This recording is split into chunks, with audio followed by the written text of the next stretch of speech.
La sociedad está muy confundida.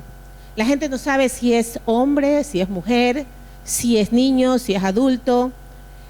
Hay una gran confusión y por esta razón muchas personas inclusive terminan en el suicidio. ¿Ya? Así está la sociedad. Y algo que parece tan sencillo, que es saber tu identidad sexual, se ha hecho un grave problema en nuestra sociedad. Y muchos tienen conocimientos de matemáticas, de aritmética, de física, de astrofísica. Saben manejar grandes empresas y emporios, pero no se conocen a sí mismos. Inclusive adultos, con mucha más razón, los jóvenes. Hoy en día están preguntándose, ¿qué soy yo? Y eso es lo que debería la sociedad preguntarse para evitar toda esta confusión que llega pues a dañar la sociedad y la familia. Y vamos a ver a la luz de las Escrituras y a la luz de la razón qué somos nosotros. Porque así como nosotros queremos conocer cómo se hace un robot, cómo vuela un avión, cómo hacemos los problemas que hay en el colegio, las estadísticas, cómo se maneja un negocio, lo más importante es conocerse a uno mismo. Porque ¿de qué te vale tener todos esos conocimientos si al cabo del día y de tu vida no te conoces? Como decía San Agustín, oraba al Señor y decía, Señor, que te conozca y que me conozca. Vamos a ver qué dice la Escritura. En el libro de Génesis, capítulo 1, versículo 27 al 28, dice, Dios creó al hombre a su imagen, lo creó a imagen de Dios, los creó varón y mujer, los bendijo diciéndoles, sean fecundos, multiplíquense, llenen la tierra y sométanla. Dominen a los peces del mar, a las aves del cielo y a todos los vivientes que se mueven sobre la tierra. Entonces, ahí está la palabra del Señor. Nos dice, lo primero, que Dios creó al hombre. Lo primero en antropología, que es la ciencia que debemos conocer. Antropología es la ciencia del conocimiento del hombre. Viene de dos palabras griegas, antrop, que es hombre, y logos, que es conocimiento. Antropología es el conocimiento del hombre como humanidad, ¿ya? El conocimiento del ser humano. Entonces lo primero que debemos nosotros de conocer es al ser humano. ¿Qué somos nosotros? ¿Quiénes somos? ¿Quién es el ser humano? Entonces, primero dice que Dios creó. Reconocer que somos creados, que somos criaturas. Y nos creó, dice, a su imagen, a imagen de Dios.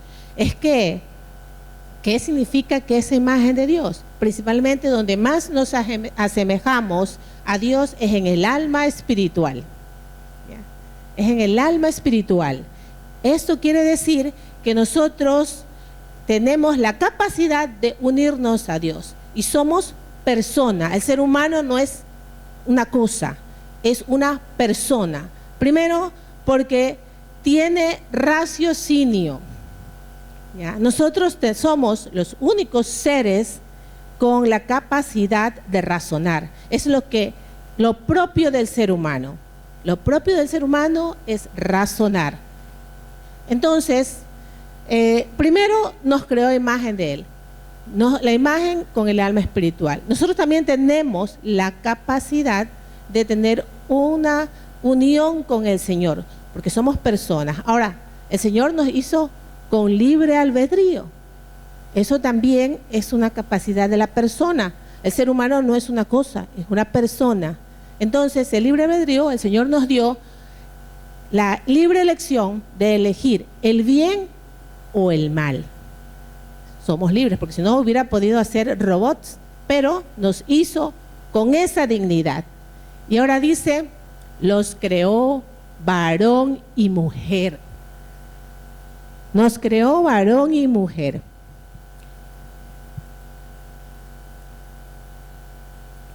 Vamos a ver. Dice en Génesis 2:7, formó Dios Yahvé al hombre del polvo de la tierra y le inspiró en el rostro el aliento de vida y fue así el hombre un ser animado. O sea, tenemos que saber que somos cuerpo y alma. Él hizo del polvo, pero al hombre le dio el aliento, el soplo, que se traduce alma, el soplo de vida. Entonces, algo que no debemos de olvidar es que somos cuerpo y alma.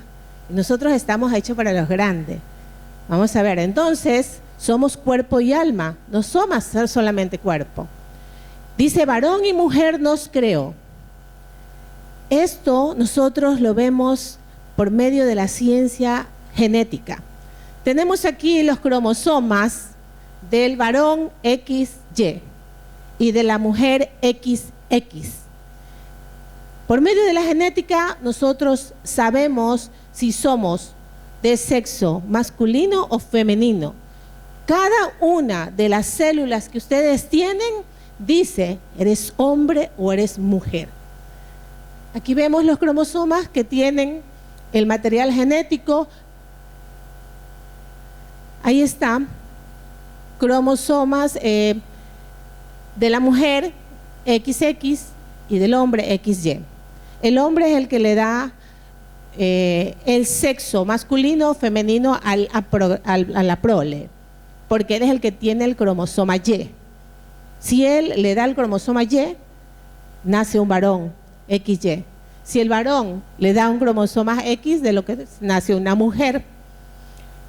Tenemos también la diferenciación en la ciencia, en la biología, pues ahí tenemos los gametos, las células reproductoras, femeninas y masculinas.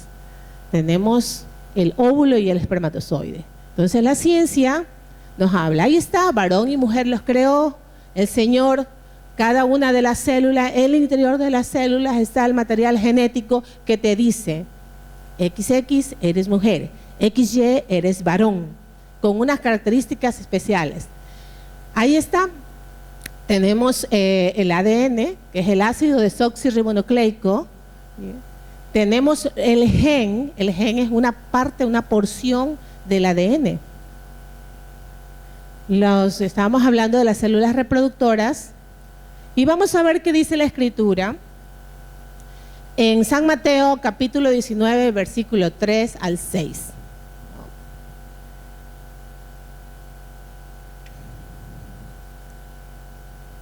Dice la palabra, Jesús respondió, Jesús estaba hablando con los fariseos que lo estaban tentando, ¿no? Poniendo una prueba. Y Jesús respondió, ¿no han leído que el Creador al principio los hizo hombre y mujer? Y dijo, el hombre dejará a su padre y a su madre y se unirá con su mujer y serán los dos una sola carne. De manera que ya no son dos, sino una sola carne. Pues bien, lo que Dios ha unido, no lo separe el hombre. Palabra de Dios. Entonces, vemos ahí en la Escritura, de nuevo, Jesús hablando ya en el Nuevo Testamento con los fariseos que estaban hablando sobre la posibilidad del divorcio. Y Jesús le dice que el matrimonio es indisoluble. Ahí está. ¿Por qué razón? Dice, porque al principio, se remite Jesús al Génesis. Al principio quiere decir que cuando Dios los creó, el origen del hombre, varón y mujer. Y vamos a ver lo que dice ahí, serán los dos una sola carne. O sea, los dos, varón y mujer, se complementan. Somos diferentes, pero complementarios, como un rompecabezas, para hacer, ¿qué dice la Escritura? Una sola carne. Esto está hablando justamente de la unión conyugal. Cuando el hombre y la mujer tienen relaciones sexuales dentro del matrimonio, es muy agradable al Señor. porque el Señor es el que hizo la sexualidad. Él nos hizo varón y mujer para ser una sola carne. Y con dos fines de la sexualidad, que son el fin unitivo, para unir al varón y a la mujer, y el fin procreativo. Dentro del matrimonio, el Señor lo bendice y es necesario. Y es inclusive un requisito, porque un matrimonio eclesiástico que no haya habido la unión conyugal puede anularse. Entonces, fuera del matrimonio es un pecado. ¿Por qué? Porque la iglesia cuida mucho lo que es la sexualidad, porque es sagrada. ¿Y por qué es sagrada? Porque de ahí viene la vida humana, que es valiosísima. Entonces somos diferentes pero complementarios. Al inicio el hombre estaba solo, decía en Génesis 2:18, el Señor hablaba, ¿no? No es bueno que el hombre esté solo, voy a hacerle una ayuda semejante a él. Una ayuda semejante a él. Entonces, resulta que el Señor le presentó a todos los animales y bestias que había creado, y Adán le ponía nombre, pero ninguno dice que era una ayuda idónea para él. Entonces por eso le dijo al Señor, ahí tú ves la diferencia del ser humano en relación con el resto de los creados. Tenemos una dignidad más alta. Hay mucha gente que equipara los animales con el ser humano, pero el ser humano es hecho a semejanza de Dios, el único con la capacidad de razonar, y que esta capacidad se está perdiendo en la sociedad actual, que la gente ya no quiere razonar el porqué de su existencia, el porqué de las cosas. Entonces, tenemos aquí que cuando le presentan a la mujer, él dice, esta es carne de mi carne y huesos de mis huesos, porque no era un animal, era un ser humano semejante a él, pero diferente a la vez en su sexualidad. Entonces, diferentes pero complementarios, con una razón. Ya mismo hacemos las preguntas. Dice, ya hablamos esto, ¿no? Dejará a su padre y a su madre, se unirán a la mujer y los dos serán una sola carne. O sea, el hombre está unido por sangre a su papá y a su mamá, pero elige, o sea, a la esposa. Es una elección para ser una sola carne, unidos a la mujer. Entonces aquí habla en la Teología del Cuerpo de San Juan Pablo II, hay un extracto que les he sacado, dice, la unidad de la que se habla en Génesis, y vendrán a ser los dos una sola carne, es sin duda la que se expresa y se realiza en el acto conyugal. Está hablando San Juan Pablo II. Dice, el hecho de que se conviertan en una sola carne es un vínculo potente establecido por el Creador. El vínculo de las relaciones íntimas es muy potente, por eso es que tampoco la iglesia cuida mucho la sexualidad para que sea enmarcada dentro del matrimonio. Bueno, ¿para qué? A fin de procrear la familia. La ideología del género que se está promoviendo está en contra de la ciencia. Es un conjunto de ideas anticientíficas que atentan nuestra naturaleza y la identidad.